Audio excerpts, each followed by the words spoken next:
السلام علیکم ګرانو کتونکو، تاسو ګورئ پروګرام پرمختګ ګذا عصمت وزیر. کتونکو چې کوم څلور پنځه ورځو نه پولیټیکل چې کوم اکټیویټیز روانې دي، تاسو اوبویسلی تاسو هم ګورئ، تاسو به هم خامخا کې دلچسپي وي. یو پرایم منسٹر نااهل شو، دوم پرایم منسٹر پرون اوت واخستو، دا سفر چې کم طی شو دې نه مونږه څه اخیستکوي شو. نن پروګرام موضوع دا ده. دویم د دې سره سره چې کم نوی ګورنمنټ راغو د ده ته به څه چیلنجز وي، که 45 ورځې دا هم خلک وایي چې کیدای شي 10 میاشتې شي، خو بهرحال څه چیلنجز دي او ایکسپیکټیشن خلک څه ایکسپیکټ کوي. د موضوع دپاره ما سره په سټوډیو کې دوه میلمانه ناست دي.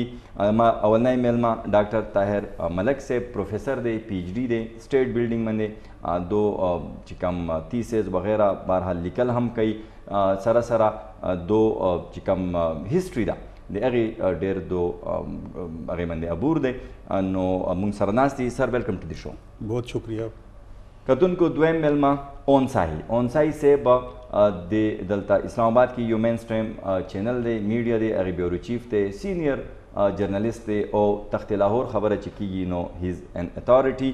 سر welcome to the show. Thank you sir. Sir doctor صاحب پہلے شروعات آپ سے.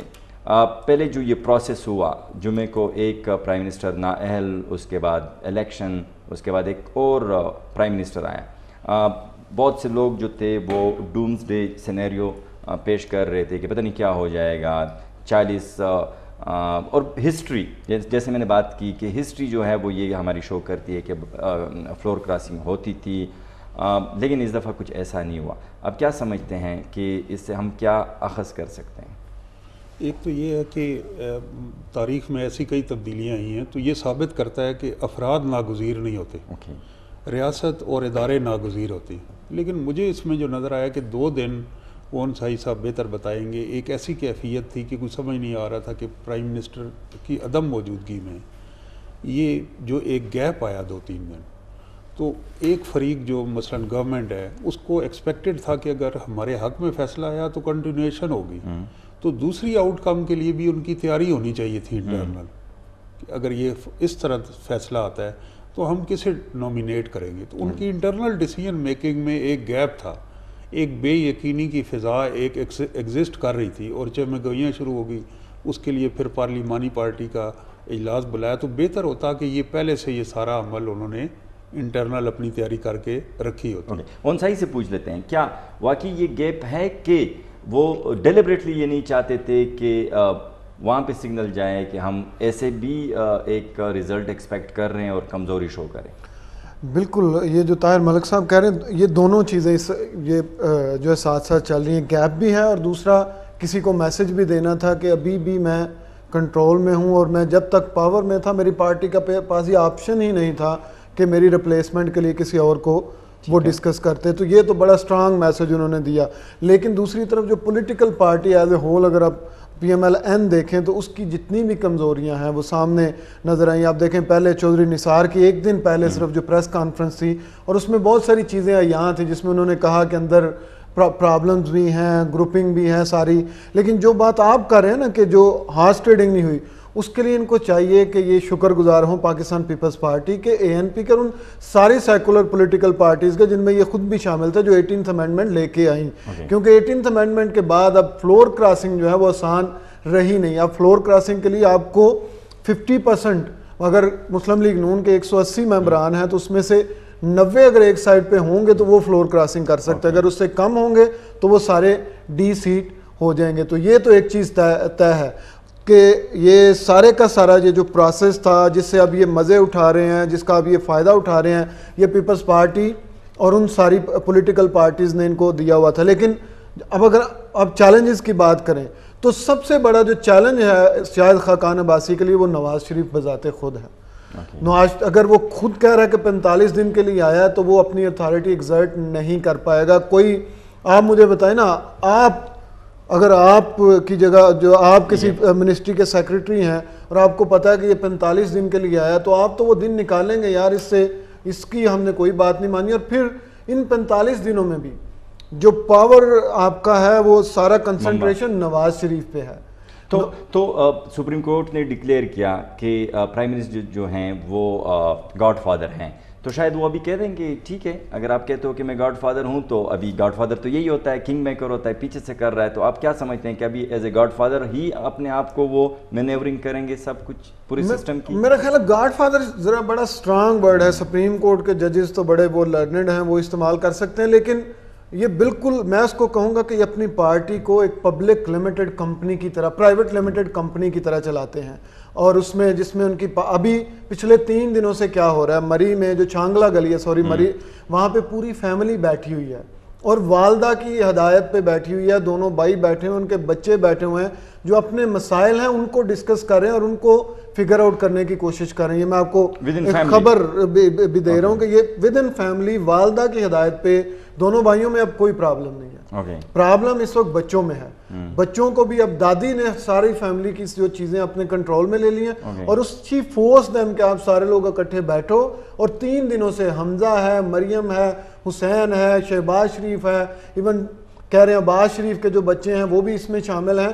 تو یہ جو پرائیویٹ لمیٹڈ کمپنی کو ایک تھوڑا سا مسئلہ آ گیا تھا، آپ کو لگ رہا تھا کہ جو مختلف ڈائریکٹرز ہیں مختلف ڈائریکشنز میں جا رہے ہیں پی ایم ایل این کے، ان کو کہا گیا کہ آپ دوبارہ سے اکٹھے بیٹھیں، اگر کوئی پرابلم ہے تو آپس میں حل کریں۔ درمیان میں کچھ سینئر لوگوں کو بھی بلایا گیا پی ایم ایل این کے چانگلہ گلی میں، لیکن ان کو صرف کچھ مسائل کے ڈسکشن کے لیے بلایا گیا۔ تو اس وقت فیملی اپنے مسائل حل کر رہی ہے اور کافی حد تک وہ اس میں کامیاب بھی ہو گئے ہیں۔ اب اونسائی کہہ رہے ہیں کہ بذات خود پرائم منسٹر ایک چیلنج ہے، لیکن آپ کے پاس اونسائی نے ایک بات کی کہ فلور کراسنگ جو تھی 18 امینڈمنٹ کے بعد وہ انہوں نے ختم کی، اور ڈیموکریسی جو ہے وہ ایک انفینشڈ ایجنڈا ہوتا ہے اور ایک ایولوشن پروسیس ہوتا ہے، اور جہاں جہاں پہ آپ کو گیپس لگتے ہیں آپ فل کرتے ہیں۔ کیا سمجھتے ہیں کہ 62-63 یا لیگل جو مسائل ہیں، جس طرح 58(2)B کا مسئلہ تھا، یہ گورنمنٹ اسی دور میں کیا ایسا کچھ کرنے جائے گی کہ اس کو یہ جو گیپس ہیں ان کو فل کریں؟ اس وقت 2 اوپینین آراء جو ہیں وہ پارٹی کے اندر پائی جاتی ہیں۔ ایک تو یہ ہے کہ جو نواز شریف صاحب کی رخصتی سے پہلے ایک ان کی اسٹرانگ کنوکشن تھی کہ ہمیں نادیدہ قوتوں کے ہم شکار ہوئے ہیں اور سازش ہو رہی ہے، تو ایک رائے یہ ہے کہ سازش کرنے والے جو ہیں انہیں کنفرنٹ کیا جائے، اور دوسری رائے یہ ہے کہ اپنا وقت چپ کر کے گزاریں، اور جو پروجیکٹ پائپ لائن میں زیر تکمیل ہیں، نواز شریف کی اقتدار سے رخصتی ہوگی لیکن مسلم لیگ کی سیاست ابھی باقی ہے، تو مسلم لیگ کی سیاست کے لیے ضروری ہے کہ اداروں سے ماضرائی نہ کی جائے اور پائپ لائن میں جو منصوبے ہیں پورے کیے جائیں، اور یہ زیادہ ایک سینر اور ریشنل وائس لگتی ہے۔ تو دوسرا یہ کہ جو ریفارم ہے، لیکن مجھے آپ یہ بتائیں کہ جس طرح یہ ان کے پاس وہ دانیال عزیز وغیرہ ہیں، تو آپ کو لگتا ہے کہ ان کو کوئی سازشی عناصر کی ضرورت بھی ہے؟ مجھے تو نہیں لگتا کہ جو یہ اپنے پاؤں پہ جس طرح یہ کلہاڑا مارتے ہیں تو ان کو تو کسی کی ضرورت بھی نہیں ہے کہ دانیال عزیز یا وہ جو ٹیم ہے وہ تو ایک پیڑ نیچے ان کے ہیں، وہ پالیسی اوپر سے آتی ہے، لیکن اب ظاہر انٹروسپیکشن ہو رہی ہو کہ ہم سے بھی کیا غلطیاں ہوئیں۔ بہت سارے ایریاز جہاں جو اسپیس ہے ہماری سویلین گورنمنٹ کی وہاں بھی پرفارم نہیں کرتے، مثال کے طور پہ پارلیمنٹ کو مضبوط بنانا ہے، بلدیاتی اداروں کو فائنینشیل انڈیپینڈنس دینی ہے، انہیں اختیارات ٹرانسفر کرنے ہیں، اس سے کس نے آپ کو روکا ہے؟ بالکل۔ اور جب وزیر داخلہ کی پریس کانفرنس جس کا سائی صاحب حوالہ دے رہے تھے، اس میں میرے لیے تو سب سے الارمنگ بات یہ ہے کہ 2.25 ماہ وزیر داخلہ کی وزیر اعظم سے 1 to 1 ملاقات نہیں ہوئی، تو اس وقت ہم ایک سٹیٹ آف وار میں ہیں۔ تو وزیر داخلہ کون سا لوگوں کے ساتھ ملاقات کرتے ہیں؟ وہ بھی نہیں کرتے، اور پرائم منسٹر آپس میں نہیں کرتے، تو پاکستان کے جو نیشنل سیکیورٹی ہے وہ تو تھریٹنڈ ہے، کراچی آپریشن ہو رہا ہے، ٹرائبل ایریاز میں آپریشن ہو رہا ہے، اور یہاں آئے دن دہشت گردی کے واقعات ہو رہے ہیں، تو لیک آف کوآرڈینیشن بھی ہے اور ایک اسٹرانگ ول بھی ہمیں نظر نہیں آتی، اسٹرانگ ول نظر نہیں آتی۔ ٹھیک ہے اونسائی، چونکہ آپ اندر چیزوں کو تھوڑا بہت آپ کو اندازہ ہوتا ہے، کیبنٹ میں کون آپ ایکسپیکٹ کر رہے ہیں؟ چودھری نثار کا اگر ہمیں بتا دیں کہ وہ ہوگا 45 ڈیز کے لیے ایٹ لیسٹ، اور کتنا بڑا چیلنج ہے فار دی پرائم منسٹر؟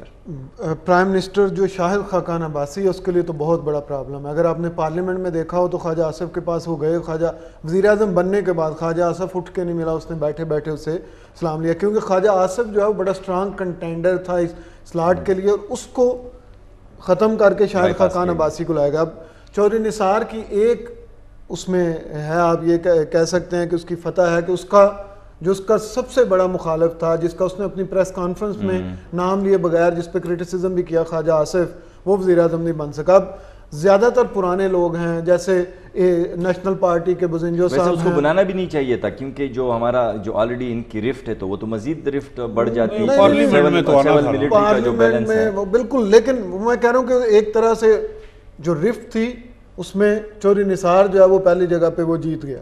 اب کہا یہ جا رہا ہے کہ چودھری نثار کو کوشش کی جا رہی ہے منانے کی کہ وہ وزیر خارجہ جو ہے وہ بن جائیں, لیکن چودھری نثار جو ہے ان کی کیونکہ ایگو بہت بڑی ہے, وہ یہی کہہ رہے ہیں کہ میں سب سے زیادہ سینئر ہوں, تو شاید 45 ڈیز کے لیے نہ آئے. لیکن ابھی یہ دوبارہ ڈسکشن شروع ہو گئی ہے کہ شہباز شریف کو لایا جائے کہ نہ. یہ جو 3 دن فیملی کی ڈسکشن ہوئی ہے اس میں یہ بڑی سیریس ڈیلیبریشن ہوئی ہے کہ پنجاب چھوڑا جائے یا ہو سکتا ہے آپ کو عباسی صاحب اگلے 10 مہینے وزیر اعظم کے طور پہ نظر آئیں.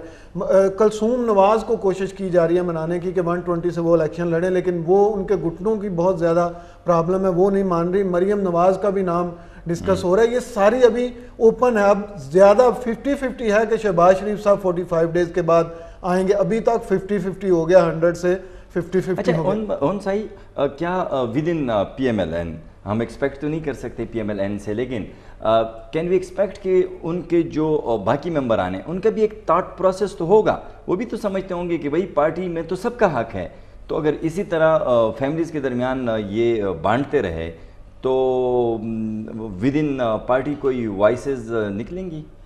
نہیں, بہت مشکل ہے یہ وائسز نکلنا, کیونکہ یہ جس طرح میں نے آپ کو بتایا کہ یہ پرائیویٹ لمیٹڈ کمپنی ہے, اور پھر یہ نواز لیگ ہے.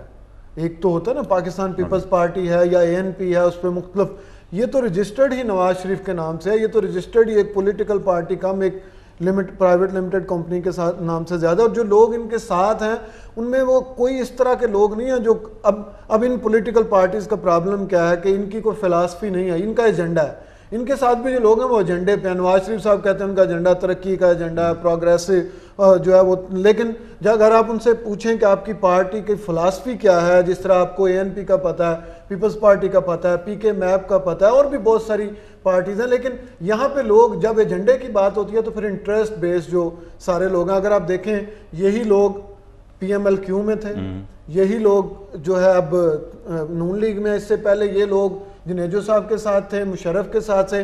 آپ چودھری نثار کو دیکھ لیں, آپ یہ دیکھیں پہلے وہ اس کے ساتھ تھے, ضیاء الحق کے ساتھ تھے, پھر جنیجو کے ساتھ تھے, پھر اب جو ہے ان کے ساتھ ہیں. تو یہ سارے جو لوگ ہیں یہ انٹرسٹ نے ان کو اکٹھا کیا. 1985 کے الیکشن نے بہت ایک ظلم کیا سوسائٹی کے ساتھ کہ جو فلسفی کو نکال کے انٹرسٹ کو جو ہے وہ ڈال دیا. اچھا نخیز, پہلے تو یہ ہوتا تھا کہ ایک پیپل پارٹی تھی جو لیفٹسٹ تھے اور ایک اینٹی پیپل پارٹی تھی, تو وہ تو اب اینٹی جو تھی وہ تو آگے پیچھے. اب کیا, اب کون, اب اینٹی این ہے کیا ہے؟ اب ان کو پتہ چلے گا. پنجاب جو ہے نا, اب آپ نے کل دیکھ لیا عائشہ گل الائی کی جو پریس کانفرنس ہے, وہ ایک سٹارٹ ہے. 90s کی پالیٹکس سے بھی آپ گندے دور میں جا رہے ہیں. 90s میں تو دوسری طرف پاکستان پیپلز پارٹی تھی جس کو بے نظیر ہیڈ کر رہی تھی, اور وہاں پہ خواتین پہ حملے یا آپ کے گھروں پہ حملے پیپلز پارٹی نہیں کرتی تھی, صرف اس طرف سے ہوتے تھے. اب دوسری طرف جو ہے وہ ان سے الٹرا سینٹر رائٹ لوگ بیٹھے ہوئے ہیں. اب PMLN مسلم PTI کی اگر آپ دیکھیں لیڈرشپ جو پنجاب میں, وہ ساری کی ساری جماعت اسلامی سے گئی ہے. اعجاز چودھری صاحب جو ہیں, محمود الرشید صاحب جو ہیں, تو اب دوسری طرف جو ہے ان سے زیادہ الٹرا سینٹر رائٹ لوگ ہیں, اور ان کو اب نے کل سے دیکھ لیا جس طرح فواد چودھری صاحب اور دوسرے سارے PTI کے لوگ جس طرح رسپانڈ کر رہے ہیں. لیکن فواد چودھری تو پیپل پارٹی سے گئے ہیں, وہ تو جماعت اسلامی سے نہیں گئے. نہیں, لیکن جب آپ پیپلز پارٹی میں, وہ ان کو یہ نہیں اجازت تھی کہ وہ لوگوں کے گھروں پہ, ان کے کپڑوں پہ, جس طرح عائشہ گل الائی کی بہن کے کپڑوں پہ جو ایک ایتھلیٹ ہے اس پہ انہوں نے حملہ کیا, تو پیپلز پارٹی میں میرا نہیں خیال ان کو یہ اجازت تھی. اب اس کلچر میں وہ پھل پھول ذرا بڑی جلدی سے رہے ہیں. صحیح. ایک چھوٹے سے بریک پہ جاتے ہیں. کتن کو تاسو خبر آو رہی, اسٹے ٹیون, واپس راځو ہم د دې ځینې کنټینیو کوو.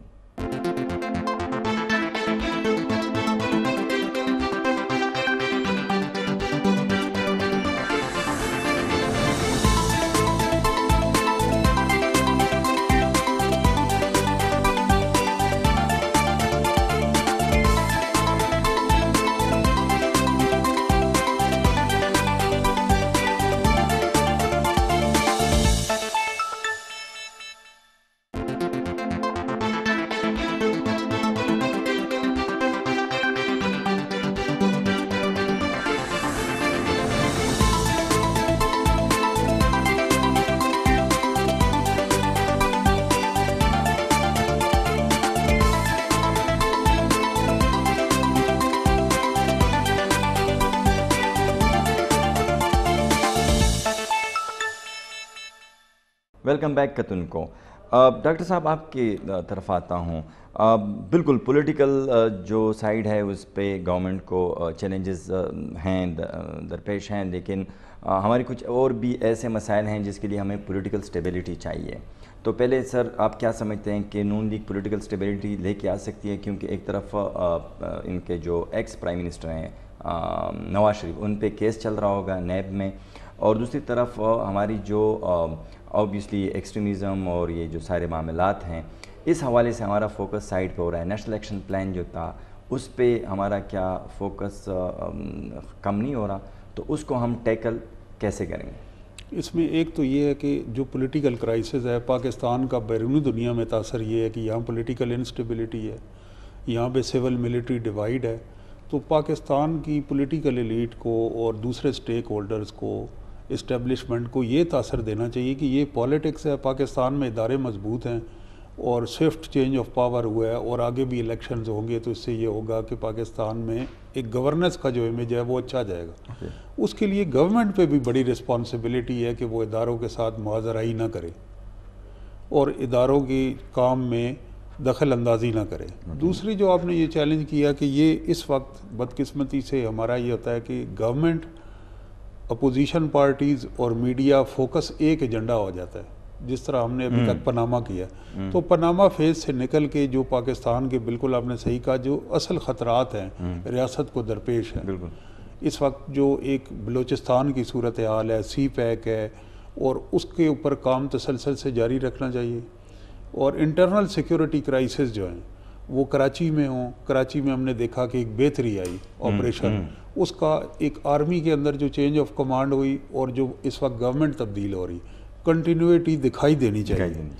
اور دوسرا یہ ہے کہ ابھی جو سن رہے ہیں کابینہ کے بھی عیسائی صاحب نے بات کی, میرے خیال میں جو جی ٹی روڈ سینٹرک کابینہ ہے, فیڈریشن کو مضبوط کرنے کے لیے سندھ سے, بلوچستان سے, کے پی کے سے زیادہ نمائندگی ہونی چاہیے اور کچھ نئے چہرے بھی ہونے چاہیے. مثلا ابھی میں سن رہا ہوں کہ جنرل قادر بلوچ, یقیناً بڑا اچھا ہوگا کہ ایک بلوچستان کے احساس محرومی کو کسی حد تک کم کر سکتے ہیں. دوسرا, جب ایک بلوچ وہ نیشنل ایکشن پلان پہ اور آرمی بیک گراؤنڈ کا وہ بلوچستان کے ساتھ بات کرے گا تو اس کی ایک اور ہوگا. اور جیسا چودھری نثار صاحب کا مخصوص ایک مزاج بھی تھا, تو نیشنل ایکشن پلان کے جو زیادہ تر نکات ہیں ان پہ کام ہی نہیں ہوا. ابھی ایک رپورٹس آئی ہیں ہمارے یہاں بہت سی ڈیولپمنٹ سیکٹر سے بھی, سول سوسائٹی پہ, کہ مدرسہ کو تو ہم دیکھتے ہیں کہ مدرسہ کو ہم نے آئیڈینٹیفائی کیا کہ یہاں سے تھریٹ ہے, لیکن جو ہماری پبلک سیکٹر یونیورسٹیز ہیں یا پرائیویٹ سیکٹر وہاں پہ بہت زیادہ ریڈیکلائزیشن ہے. اس کے لیے حکومت کی سطح پہ ایک پالیسی بنانی چاہیے کہ سلیبس میں ہم ریفارم کریں, یہ کریں.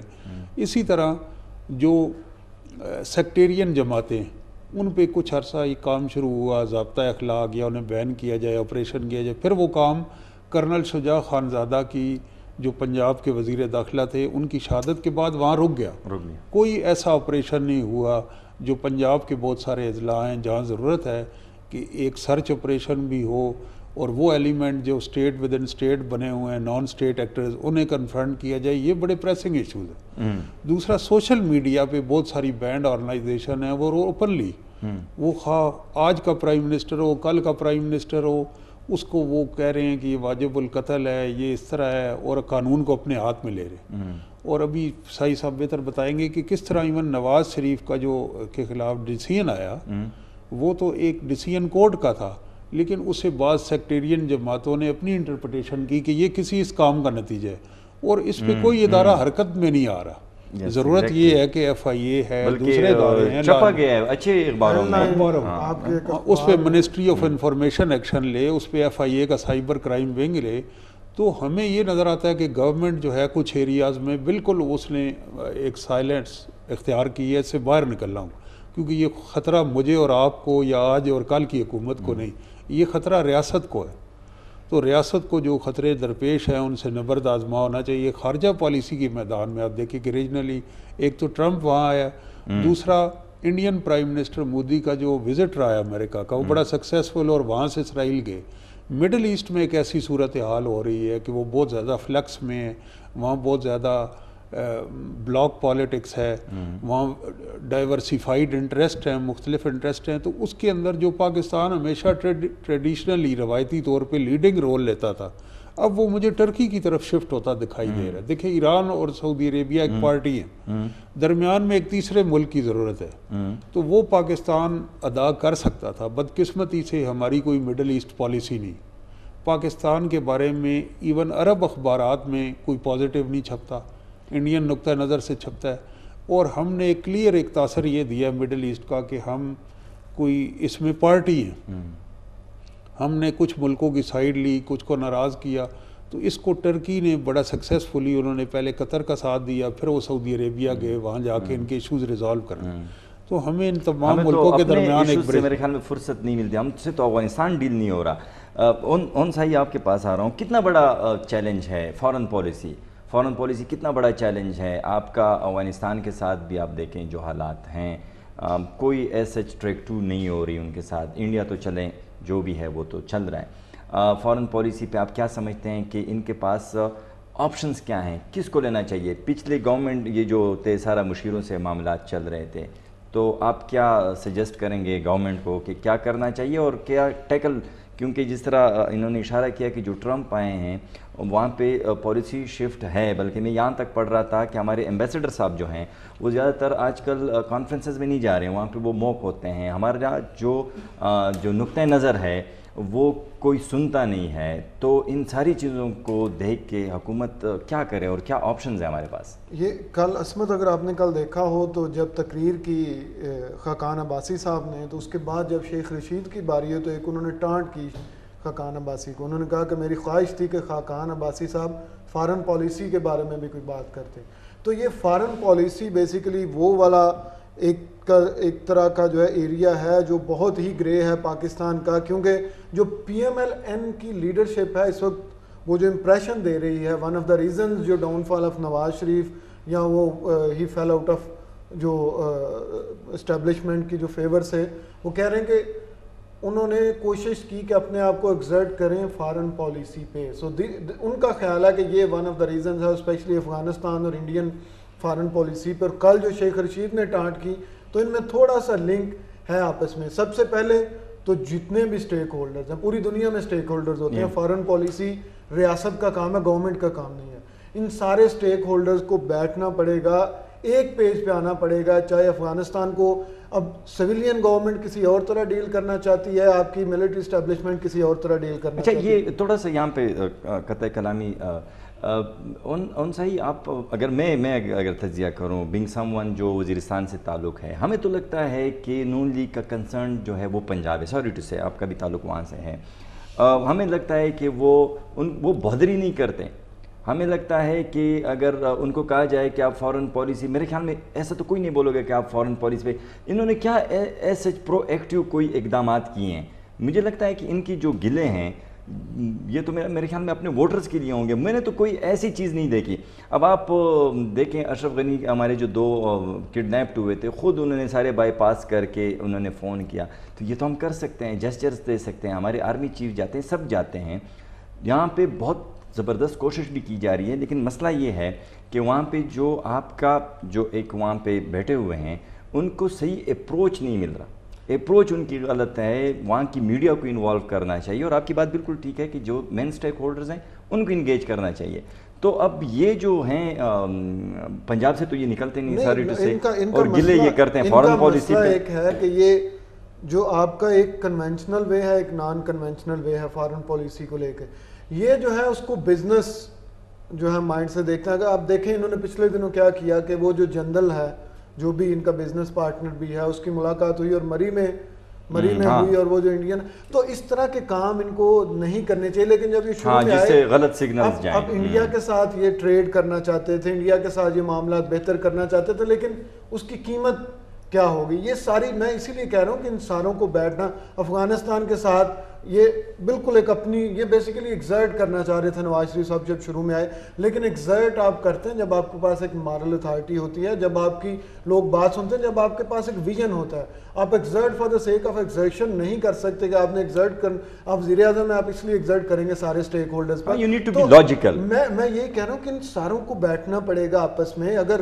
آپ دیکھیں نا, جب باہر کی بات ہو رہی ہے کہ وہ ہمیں سیریس نہیں لیتے, تو کیوں نہیں لیتے؟ کیونکہ ہماری 2 یا 3 رخی فارن پالیسی ہے. آپ کی سویلین گورنمنٹ کسی اور طرف جا رہی ہوگی, آپ کے دوسرے سٹیک ہولڈرز کسی اور طرف جا رہے ہوں گے. تو جو باہر کے لوگ بیٹھے ان کو سمجھ نہیں آ رہی کہ ڈیل کس کے ساتھ کرنا ہے فارن پالیسی کے ایشو پہ. تو ان کو جو ہے اس کو اکٹھا بیٹھ کے, یہ سارے ریاست کے ادارے ہیں, چاہے وہ گورنمنٹ ہے, چاہے وہ ملٹری اسٹیبلشمنٹ ہے, چاہے وہ بیوروکریسی ہے, چاہے وہ سول آپ کے ادارے ہیں دوسرے, تو ان کو بیٹھنا پڑے گا, بیٹھ کے ایک لائے عمل لے کے آنا پڑے گا. لوگوں کے بدلنے سے کچھ نہیں ہوگا, وزیر خارجہ بھی ہونے سے کچھ نہیں ہوگا اگر کلیئرٹی نہیں ہوگی. جس طرح آپ نے کہا ہمارے سفیر ہیں امریکہ میں, ان کو وہاں پہ وہ خود نہیں جاتے کیونکہ وہاں پہ لوگ اب ان پہ باتیں کستے ہیں, ان کی کوئی سیریس بات کو لیتے نہیں ہیں. تو آپ کو بیٹھ کے سول سرچنگ کرنی پڑے گی, آپ کو ایک پورا لائے عمل جو لے کے آنا پڑے گا, اور اس کو لمبا لے کے جانا پڑے گا. اب یہ نہیں کہ گورنمنٹ, اب پوری دنیا میں فارن پالیسی جو ہیں ان کا گورنمنٹ کے ساتھ نہیں, ریاست کے ساتھ تعلق ہوتا ہے, اور انڈیویجول کے ساتھ بھی نہیں ہوتا. آپ کہتے ہیں مودی میرا دوست ہے تو اس لیے میں اس کے ساتھ ٹھیک کر لوں, بڑی اچھی بات ہے, آپ ٹھیک کریں, لیکن تھرو پراپر چینل. اگر مودی کابل سے اڑ کے سیدھا آپ کے گھر آئے گا تو یہ پرابلم ہے, اس میں پروسیس انوالو نہیں ہے. آپ اس میں خبر تو بنا سکتے ہیں, لیکن آپ باقی سٹیک ہولڈرز کو ناراض کرتے ہیں اس طرح کے کام کر کے. تو آپ کو سب کو ساتھ لے کے چلنا ہوگا, سب کو ساتھ لے کے چلنا پڑے گا. ڈاکٹر طاہر ملک صاحب, جو یہ اشارہ کر رہے ہیں کہ سب کو آپ کو ساتھ لے کے چلنا پڑے گا, معاملہ یہاں پہ ہے کہ ہمارے ایک تو پڑوسوں کے ساتھ ہمارے جو ٹرسٹ ڈیفیسٹ ہے انتہا کا ہے. پھر ان نے جو کہا کہ صرف for the sake of assert آپ نہیں کر سکتے کہ میں نے ایسرٹ ہی کرنا ہے, آپ نے پہلے گراؤنڈز بنانے ہیں. تو اوبیسلی اس کے لیے آپ کو ٹرسٹ جو ڈیفیسٹ ود ان آپ کی انسٹیٹیوشنز ہیں ان کو بھی آپ نے ٹیکل کرنا ہوگا. ڈو یو تھنک کہ 10 مہینے یہ جو ٹرسٹ ڈیفیسٹ ود ان ہمارے انسٹیٹیوشنز ہیں یہ گورنمنٹ فل کر پائے گی before going to these next 2018 elections? ایک تو ٹائم بڑا کم ہے, لیکن میں اس سے ہٹ کے یہ جو سائی صاحب نے ان نکات کی طرف اشارہ کیا, 1988 کے بعد 2017 تک ہم دیکھ لیں کہ کیا ہماری خارجہ پالیسی, چاہے سول گورنمنٹ آئی, فورن ملٹری گورنمنٹ آئی, وہ پاکستان کا بیسٹ انٹرسٹ سرو کر رہی ہے. اور پاکستان کا امیج 1947 سے 70s تک وہ کیوں ایک سافٹ امیج تھا, اور آج کل کیوں ہمارا امیج دنیا میں خراب ہے. تو جب یہ پیمانہ پیرامیٹر ہوگا کہ ہماری فارن پالیسی ہمارا ریاست کے مفادات سرو نہیں کر رہی اور ہمارا امیج بھی دنیا میں نیچے جا رہا ہے, تو اس کے لیے ہمیں 3 اقدامات کرنے ہوں گے. ایک تو یہ کہ تمام پولیٹیکل پارٹیز کو مل کے فارن آفس کے ساتھ اور ملٹری کے ساتھ ایک ڈائلاگ کرنا چاہیے فارن پالیسی پہ, کہ یہ 2 ایریاز ہیں, یہ ایشوز ہیں اور یہ پرابلم ہے, اس کے لیے اب کیا ہونا چاہیے. میری رائے میں اس کے لیے ہونا یہ چاہیے, ایک تو ہمارا ڈرا بیک ہے کہ فارن پالیسی کا ٹریڈ سے لنک نہیں. دنیا بدل چکی ہے, سوویت اسٹیٹ کی ڈس انٹیگریشن کے بعد جس فارن پالیسی وہ کامیاب ہے جس کا ٹریڈ اور اکانومی سے لنک ہے, اور ہم ابھی تک پرانے کولڈ وار کے پیراڈائم میں جا رہے ہیں. دوسرا جو یہ ہے کہ نواز شریف صاحب اگر چاہتے بھی تھے امن کے, تو انہوں نے بالکل صحیح کہا کہ اس کے لیے بھی انہیں ایک ڈائلاگ, اپنا ویژن بتاتے. جب آپ کی فارن پالیسی میں ایک گیپ ہوگا, سول ملٹری ڈیوائیڈ ہوگی, ایک ڈائلاگ نہیں ہوگا, ایون امریکہ اور انڈیا میں ہوتا ہے, اداروں کی ان پٹ ہوتی, تو اس کے بغیر فارن پالیسی آبجیکٹو پورے نہیں ہو سکتے کسی ریاست کے. تیسری چیز یہ بھی ہے کہ ہماری فارن پالیسی کا ہمارے تھنک ٹینکس اور یونیورسٹیوں سے کوئی تعلق نہیں. یہ وہی لوگ بناتے ہیں کہ جو غیر منتخب ہیں یا جن کا انٹلیکچوئل لیول یا ایکیڈیمک لیول سٹرانگ نہیں. تو امریکہ میں جو فارن پالیسی بنتی ہے اس کا ادھر کی یونیورسٹیوں سے لنک. کونڈولیزا رائس ہارورڈ میں پولیٹیکل سائنس کی پروفیسر تھی, اور برزنسکی جو ریگن کے ایڈوائزر تھے وہ کولمبیا یونیورسٹی سے آئے تھے. تو ہمارے یہاں ہر دور میں ہم نے مخصوص دانشور نام نہاد رکھے ہوئے ہیں جو اسٹریٹجک ڈیپتھ کی بھی تھیوریاں دیتے تھے, جو طالبان کو سپورٹ کرنے کی بھی تھیوری دیتے تھے, والے ہم نے دے دی ہیں نا, اور میڈیا پہ بھی ایسے ہی طوطے بٹھائے ہوئے ہیں. تو ضرورت یہ ہے کہ جو آپ سے اختلاف بھی کریں تو ان کے اندر ایک لاجک ہو, ویژن ہو کرنا. اور تھرڈ چیز یہ کہ ہمارے جو ادارے ہیں ان کی کیپیسٹی نہیں.